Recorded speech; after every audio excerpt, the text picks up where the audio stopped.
Coming up on We Talk News this week. Hi, I'm Karen Black from Greenfinger Consulting. I'm the Arizona correspondent for We Talk News, and this week we're coming to you from MJBIz Con in Las Vegas. While guarded optimism is the theme at this week's MJBIz Con in Las Vegas, California's largest cannabis distribution company, Herbl, has finally collapsed. Now they've got records. Now they can't get jobs because they were arrested on marijuana charges when we have had presidents and senators bragging about their pot usage. U.S. Senator Cory from New Jersey continues to educate his peers about the injustices in the cannabis industry. And the Ohio battle heats up as legalization moves from ballot box to the legislature. Rapper Burner and his Cookies brand of dispensaries team up with the Last Prisoner Project to free all prisoners who are in jail on nonviolent cannabis crimes. All that and state to state, coast to coast cannabis news coverage on We Talk News with Alaina Pinto. Next. We are Pro Cannabis Media.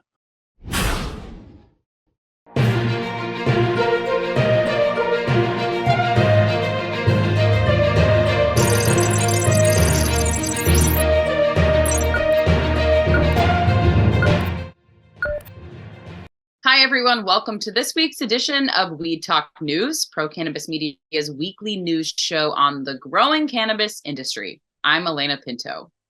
Thousands of people and industry leaders spent this week in Las Vegas for the 12th annual MJBIz conference. According to the team of reporters We Talk News has at this week's event, attendance may have been down a bit. It seems the festivities and the parties that surround the conference have been up, though. But whenever like-minded industry professionals get together, there is always optimism about the industry. The event is held at the Las Vegas Convention Center and is the showcase for over 1,400 exhibitors. There are conferences and forums during the three-day event that usually attracts 30,000 attendees. TrueLeave's Kim Rivers joined a panel with the Green State editor Rochelle Gordon and talked about the future of cannabis in Florida. She expects adult use to pass at the ballot box next fall. One, though, of the regular reporters, Brandon Jones, you know him, was all over Las Vegas and the convention center posing for photos with some of the faces of Missouri cannabis and nationally with advocate Thunder Walker. Thank you. Even though crowds may have been more manageable this year at MJBIz Con, the quality of attendees and the on-floor panels were outstanding. One of those showcased a dream team of advocates and professionals from the state of Michigan. Jamie Lowell, who co-hosted the Jazz Cabbage Cafe talk show with the late Rick Thompson, moderated this panel. And on that panel was our own We Talk News Michigan correspondent, Amie Carter, who is also the founder of the Michigan Weedsters, a cannabis advocacy group in that state. So that's the initiatives of Michigan Weedster, is to protect those pediatric patients out there, protect our rights to grow at home, whether it's recreational or patient and caregiver system. Amy's current big fight is getting a law passed that would open access to cannabis medicine for her son Jaden at his school. Right now, she has to drive to the school every day to administer a dose he uses to control his autism. This is not unprecedented since 10 legal states already allow for medicinal dosing of young people at schools. I feel like we have a lot of support from a lot of reps. It's very important that we educate our representatives about the true power of this plant and really educate them on the laws that are in place, because a lot of the lawmakers don't understand the difference between recreational and medical. At the beginning of this panel, Jamie Lowell paid tribute to his friend Rick Thompson, the late former executive director of Normal, Michigan, and Pro Cannabis Media followers will remember that Rick Thompson was an original contributor to We Talk News since production began in 2020. I kind of did want to take a second, too, because this is one of the first times coming back on to do a podcast or a discussion like this at large. Since my best friend Rick Thompson passed away, who was co-hosting with me on Jazz Cabbage for a long time. And many people, unfortunately, in the last year and a half or so from our community have left us. And I thought we might want to take a minute to recognize that. And people have their own list and people who are important to them for whatever reason. And certainly Rick, Zara, Gersh, Avery, Brad Lemke, the list goes on. I just give ourselves a second because we've been hit pretty hard lately.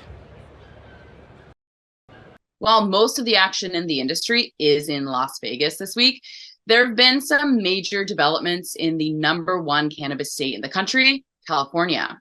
Next up, the story behind the collapse of that state's biggest distributor, Herbl, with our California correspondent, LeVanna Vassau. I'm LeVanna Vassau from the Bay Sesh, reporting for PCM with this week's California report for We Talk News. There have been several big changes in the California cannabis market. The first is a slap in the face to many small brands. The biggest distributor in California, Herbl, has officially hit rock bottom. There is a lot to unpack here. What you should know about the California cannabis law is that producers and manufacturers are required to use the distributor as a middleman to retail, and it has made logistics, finance, and quality control a total nightmare. The industry-wide effect of a distribution giant like Herbl going under is massive because it leaves many of the producers and manufacturers holding the bag. In 2022, Herbl captured 14% of the $5 billion California cannabis market. At the time, they were distributing huge brands like Cookies, Henry's Originals, and Raw Garden. Apparently, the tipping point for Herbl was when Raw Garden left them last January, and from what it sounds like, they were already over-leveraged. In other but somewhat related news, California Democratic Governor Gavin Newsom signed a bill introduced by Democratic Senator Mike McGuire of Healdsburg, Senate Bill 833, the Cannabis Licensing Reform Act. It allows cultivators to either pause their license fee and maintain an inactive license or change the size of their cultivation license. Anybody with the license can pause. The cultivation licenses can change to being a smaller canopy size. These two changes are examples of laws that need recalibration to assist the functionality of the industry as a whole. Many producers and manufacturers stuck in the same situation as the producers left holding the bag for Herbl need the pause in licensing if they can't operate for a time and need to cut operational expenses. And for cultivators who may have not been paid from distributors and therefore have to reduce their operational costs to a smaller canopy, in other words, they only have enough money to plant half of what they had planned to or had in the previous year. Those are just a few examples of why such adjustments are needed, and this is a good sign that issues are being addressed. I'm LeVanna Vassau from the Bay Sesh, reporting for PCM with this week's California report for We Talk News. Down in Washington, D.C., Congress continues to talk about cannabis, but really hasn't made any progress on the descheduling of the plant off Schedule 1, safer banking rules, and of course, the expungement of past nonviolent cannabis crimes. New Jersey Senator Cory Booker talked at a Senate Judiciary Committee hearing about gun violence and why that is a symptom, not a cause, for more violence. But I've had decades of frustration living in my community and seeing evidence-based examples of things that lower violence. What frustrates the hell out of me is cities like mine have too much of the policing we don't need, where I watch kids getting arrested for doing things that kids at Yale and Stanford did when I was there. Now they've got records. Now they can't get jobs because they were arrested on marijuana charges when we have had presidents and senators bragging about their pot usage. And what that does economically to a city is stunning when you have mass incarceration for low-level nonviolent drug crime. But I do know when we target the small percentage of people in my city who have records of violence, we've been able to have incredible results. You might be familiar with the Cookies brand of dispensaries that is endorsed by the rapper Burner. Now that well-known artist and entrepreneur is teaming up with another legendary cause in the industry, Steve DeAngelo's Last Prisoner Project. That advocacy group's mission is to free all nonviolent cannabis criminals who are currently serving time. One of those is former U.S. Air Force veteran Robert Beals, who is now serving in his 12th year of an 18-year sentence. His daughter, Alicia, is the driving force behind the Cookies brand and held the license to open the first Cookies dispensary. Now she is leading the campaign to get her father out of jail. Hashtag Free Robert Beals is the campaign, designed to get Robert out of the Yuma, Arizona prison where he is serving his time. Cookies opened in San Jose, California, and now has over 50 dispensaries all over the world. Our Arizona correspondent, Karen Black, was at MJBIz Con for most of this week, but here's her Arizona report for this week. I'm Karen Black from Greenfinger Consulting with the Arizona Cannabis Report from MJBIz Con for Weed Talk News. It's been a busy few days here in Las Vegas at the 12th annual event. More than 30 companies with ties to the Copper State are exhibiting, ranging from large MSOs to small jewelry designers and from plant processors to payroll processors. Several prominent Arizona women are also representing the state. Cannabis entrepreneurs Adelia Carrillo and Parisa Rad kicked off the convention week by hosting Blunt Brunch Nationals, which they co-founded. Curaleaf's Kayla Strong, who is based in Phoenix, spoke at the event. Around 400 women, including me, enjoyed an afternoon of great food, networking, and entertainment. This year's theme was all about embracing change. While I hate to be the bearer of bad news amidst all this fun, aspergillus is plaguing the plant in Arizona yet again. Nirvana Center voluntarily recalled a Grim Reefer batch after it tested positive for the fungus. Fortunately, no illnesses have been reported. That's all for this week's Arizona Report. I'm Karen Black from Greenfinger Consulting, reporting from MJBIz Con for Weed Talk News. Here in New England, New Hampshire's battle to move forward with a legal adult use market for cannabis took another body shot this week when the Senate there shot down another proposal for adult use market with a vote of 7-2. Tim Egan is the chairman of the New Hampshire Cannabis Association's Board of Advisors, who is working with the state's legislature to come up with a plan that could pass. Needless to say, Tim is a little frustrated with the process, but is not giving up. Well, I think what's really frustrating off the top is that New Hampshire Can, the trade association that I'm the chair of, was listed along with the ATCs as experts to be called by the commission, and the commission never called us. Yeah. After reaching out to commission members, the Senate chair, Del Abbas, the Senate vice chair, Tim Lang, the governor's drug czar, I offered them three things. I said, I can bring you the three regulators, the commissioners from the Cannabis Control Board in the state of Vermont. They'd be willing to come to Vermont, from Vermont to New Hampshire to testify. I have regulators from Maine who are willing to testify. And I have executives in the cannabis business, including one that was involved in the Flowery, which is one of the largest medicinal companies in the country, willing to come in and share testimony about how you should build out the industry from a regulator point of view, a governance point of view, an industry point of view. No response, fell on deaf ears. And so what it means is that the commission really only wants to listen to a few legislators who have a specific piece of legislation in mind. They don't want to listen to industry. They don't want to listen to the public. And so what we're going to get is a poor bill that's reflected in the fact that the committee couldn't even vote to endorse their own bill when they finished it. There are now 24 states in the United States to have legalized the adult use of cannabis. So who will be number 25? Well, it could be Pennsylvania, where that state is trying to figure out the best plan to appease the people in all parts of that state. Our correspondent there is Claudia Post, who is one of the leaders helping that state come up with a plan that works. With the latest on that, here's Claudia. I'm Claudia Post from Scarlet Express, and I'm here in the Keystone State, Pennsylvania, reporting for Weed Talk News. At the top of the list today, we have a situation with the Amish, who traditionally planted all different kinds of crops, but now have migrated over to planting hemp, which they believe will be a larger cash crop than what they're planting currently. Right now, they see it and value it because of its medicinal qualities, and they do not want to have anything to do with recreational use. However, one Amish cannabis operator has been forced to shut down.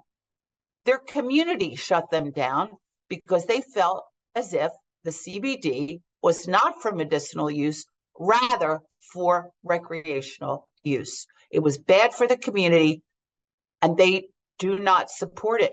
CBD retailers are at pains to market their products, saying Amish grown.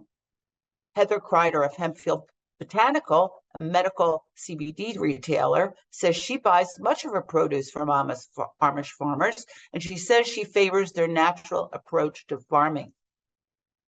Right now, that is the situation here in Pennsylvania, and farmers are being shut down. Senator John Fetterman says marijuana legalization is inevitable, but yet another one of his home state's neighbors enacts the reform. He concedes that the path in Pennsylvania has proved more challenging amid GOP resistance to the common sense policy that is backed by the majority of voters. It's absolutely absurd. Pennsylvania is now constrained by other neighbors, Ohio, Maryland, Delaware, New Jersey, and New York. All of that money is now fleeing to other states. And yet, I am working on legalization here in Pennsylvania with a committee. It is inevitable, and I'm going to Harrisburg on the 8th of December to do a lobby day with our legislators. Well, that's it for Pennsylvania. I thank you, and I will see you next week to talk about what's hot and what's not in Pennsylvania from Weed Talk News. Have a fabulous week. All Pennsylvania has to do is look at how Ohio was able to get their legalization movement approved. It did take a few tries to get the right question onto a ballot, and a special election saw that pass with close to 60% support. Now, that law goes into effect next week, but it will be some time before the rules and regulations are set up. Of course, now that state's legislature is making all sorts of noise to discredit the law that people approved at the ballot box. Attorney Harry Bernstein is our Ohio correspondent, and he has an update from his state. Hi, this is Harry Bernstein with Verde Compliance in Ohio and the Ohio Cannabis Report. It's a very exciting time in Ohio. Almost a month ago, we passed adult use legalization bill, which unfortunately our legislator feels that they're going to need to modify. But effective next week, December 7th, that bill does go into effect, and you will be allowed to, as an adult, home grow up to 6 plants, as well as hold and consume cannabis. It will be legal in Ohio. The structure to sell it won't be in place yet. We anticipate 12 to 18 months. So that's the first topic. Again, everybody's looking forward to it. The law will go into effect. There has been commitments from Columbus. They will not repeal it. That being said, that leads us to our next topic. Unfortunately, some of the leadership in place in Columbus has already told everybody, and this is the president of the Senate, Huffman's words, not mine, that the voters didn't understand what we voted for. And we did vote for it to the tune of 60% almost for adult use legalization. They want to make changes. The first bill was filed 2 days ago to make those changes. It would, unsurprisingly, give local prohibitionists more leeway to keep product away from people who need it and want it. It will also reallocate funds from those who have been injured by the failed war on drugs and give that fund to law enforcement. There's certainly a need for safety training. We understand that, but we also believe that the cannabis user shouldn't bear the brunt of past sins. So that's next up on the list. There's a lot of posturing and saber rattling going on. Both pro groups and anti-cannabis groups are making claims and threatening and holding rallies. There's a couple big ones scheduled for next week, obviously the day the law goes into effect. My knowledge of the legislator is it's going to take them a while to all get on the same page. That'll probably delay the program, but I think we might get something that's more reasonable coming out of Columbus than what they're proposing now. On the federal side, our junior senator, J.D. Vance, continues to be out of touch with the voters. He believes that Reefer Madness, and you can quote me on this, he acts like Reefer Madness is a documentary. He's completely against the safer banking a proposal in Washington, which has been passed by many Republicans in the House and is supported by many Republicans in the Senate. So he seems to be an obstacle in the way of protecting people from getting killed over money, because we all know without those safer banking protections, there's a lot of public safety issues in addition to other things going on. So that's what's going on in Ohio. We expect next week to be interesting with the law coming into effect. So we'll be talking to you then. Again, this is Harry Bernstein in Ohio with the Ohio Cannabis Report for Weed Talk News. Hello, everyone. Matthew Friedlander coming to you from the owner's office here at Skagit Organics with the Washington State Cannabis Report for Weed Talk News. So today's report is going to be about money, specifically the excise tax generated by cannabis, how it is appropriated, and how it is spent. So JLARC, the Joint Legislative Audit and Review Committee, is putting together a report currently on this specific issue. But here in Washington, we have a dedicated cannabis account. Money has been earmarked for specific things, things like the administration of the I-502 system itself. UW and Washington State University both get cannabis money for research. $800,000 has been set aside for the administration of the patient authorization database. The majority of the rest of the money goes to help fund the State Basic Health Plan Trust. Some of the money, though, has been set aside for the Department of Ecology to transition their responsibility to the Washington State Department of Agriculture for the accreditation of licensed labs here in the state. So they're currently in that process. Also, some money has been set aside for the Youth Cannabis and Commercial Tobacco Prevention Program. They plan to host a webinar on the issues of disposing of vape waste. So obviously a big problem outside the cannabis industry, but a huge problem inside the cannabis industry as well, with all the disposable vapes that are currently on the market. So that's what I've got for you today from Washington. My name is Matthew, reporting for Weed Talk News. Don't forget to like, share, and subscribe. It looks like Germany is finally moving forward with a plan to legalize and sell cannabis to adults. That country has been trying to move forward with a plan that works for years, but it has been stymied at every level. Now that legislature has an agreement in place that will allow cannabis to be sold and consumed in clubs. One of the biggest beneficiaries of the soon-to-be legal German cannabis market is the country of Canada, which has been exporting to that country since they legalized it in the fall of 2018. With more from Canada, here's Debbie Facey. This is We Talk News, your Canadian correspondent Debbie Facey with the Canadian Toke of the Week. So what we have in Canada this week is the government of Canada has rolled out a prevention plan, which is now asking individuals that have proposals or have plans that are going to help when it comes to prevention and education. This is something that the government has been wanting to implement and is implementing, and is giving all Canadians up to January 15th of 2024 to apply with their proposal. Next, what we have is Sundial and Nova Cannabis. They have decided to part ways after they initially signed on an agreement in 2021. This doesn't mean that either one of them are going to be leaving the actual industry or say spectrum, but they are going to be working on their own individual strategic plans in order for them to be successful independently. And last but not least, we have in BC is the new agriculture program that they have launched for individuals that are within the cannabis industry, wanting to get into the cannabis industry, or who want to sustain their agricultural land.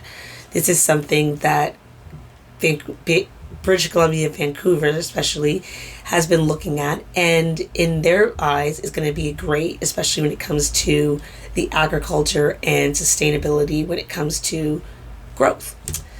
This is your Canadian correspondent with this week's Canadian Toke, Debbie Facey. Enjoy. Peace. I'm Doug Miller from High on Wall Street with this week's cannabis stock report for Weed Talk News. Germany expanded medical cannabis sales, decriminalized certain amounts of cannabis, and improved home cultivation restrictions. There are a few publicly traded cannabis companies that could gain from this news in Germany. They are Tilray Brands, Curaleaf, Kronos Group, Organigram Holdings, and Aurora Cannabis. Let's see what the stock chart looks like for each one of these companies. Tilray, it's trading around $1.81, and it appears to be curling up. Curaleaf is trading around $3.49, and it's dipping, so watch for the bottom. Kronos Group is trading around $2.02, and it's curling up. And I'm keeping my eye on this one because it looks like the best one out of all of them. Organigram is trading around $1.28, and it could be bouncing off the bottom, but I'm going to keep my eye on this because it's a little hard to tell at the moment. And Aurora is trading around 46 cents, and it's another one. It could be bouncing, but it's hard to tell. I'm going to keep my eye on it. And all of these cannabis companies need some help at every level they can get. They are just bleeding money, and unless we see something federally legal or the Safer Banking Act passed, these companies are a ticking time bomb. So beware, be careful when you're investing in cannabis stocks. And that's this week's Cannabis Stock Report. Reporting for Weed Talk News, I'm Doug Miller. The cannabis licensing process in New York is ready to begin again. The two sides involved in a lawsuit that resulted in an injunction shutting down that process has been settled. That final court approval is supposed to be simple, and one of the veterans groups involved in that suit will be able to get its license to operate as soon as that order is official. Expect to see a flurry of licenses awarded over the next few weeks. With more from New York, here's Pam Schmiel with the New York Report, sponsored by the Union Square Travel Agency, a dispensary in New York City. I'm Pam Schmiel with the New York Cannabis Report for Weed Talk News. This show is now sponsored by the Union Square Travel Agency dispensary in New York City. Many of you may know that I also host the Mary Jane Society podcast, and I recently interviewed Christian Chavez, the CEO of the first legal dispensary to open in the Bronx, to ask him what he thinks about the brands coming out of New York, and this is what he had to say. Before we opened, we were visiting I don't want to say every, but we were visiting all of the farms that were recommended to us. So we went down the list. Every week there's multiple farms that we hit because we don't just meet with the brand reps and the farmers at our location or our offices. We actually try to go and see their operations because you can really tell by visiting them, how their process is, how passionate they are about it. Hey, what are they doing with the mold? What are they doing with, certain, so we take, we take our team that has been part of cultivation in the past to understand, is there going to be longevity with this brand or is it just one good harvest? What are their intentions for the next harvest? So before we opened, we were quite concerned early in the year. Our opening got delayed and delayed and delayed, but early in 2023, we're concerned because it was competitive, but the quality was not so good. There was maybe 4 or 5 companies that we would vouch for.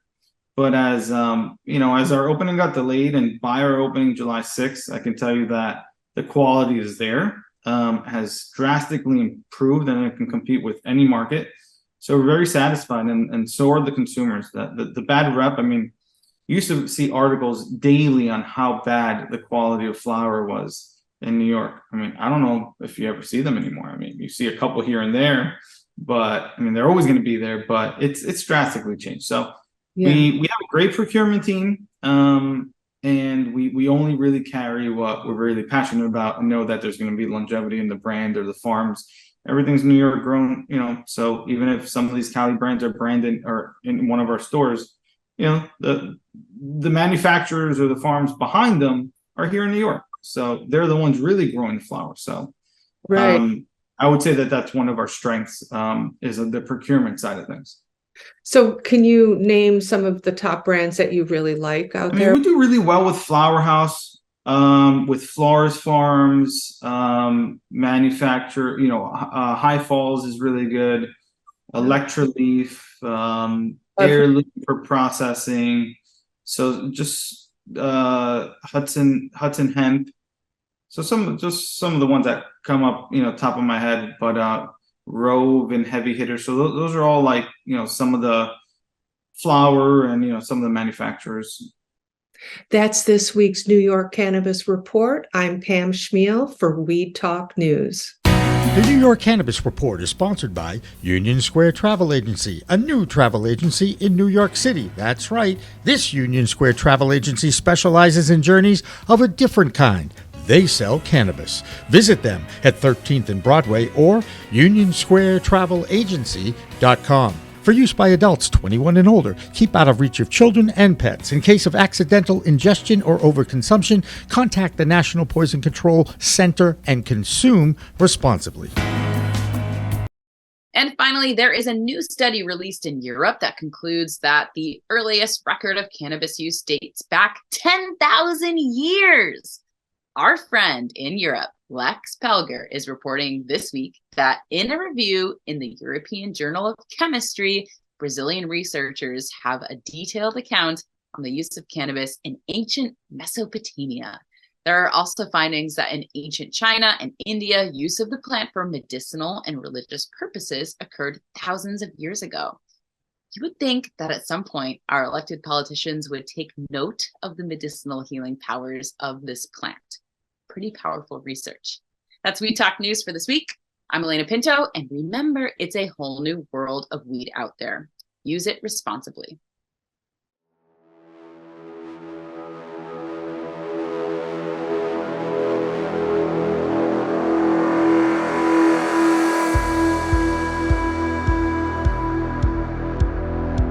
I'm marketing these, and yes, I'm pitching to you.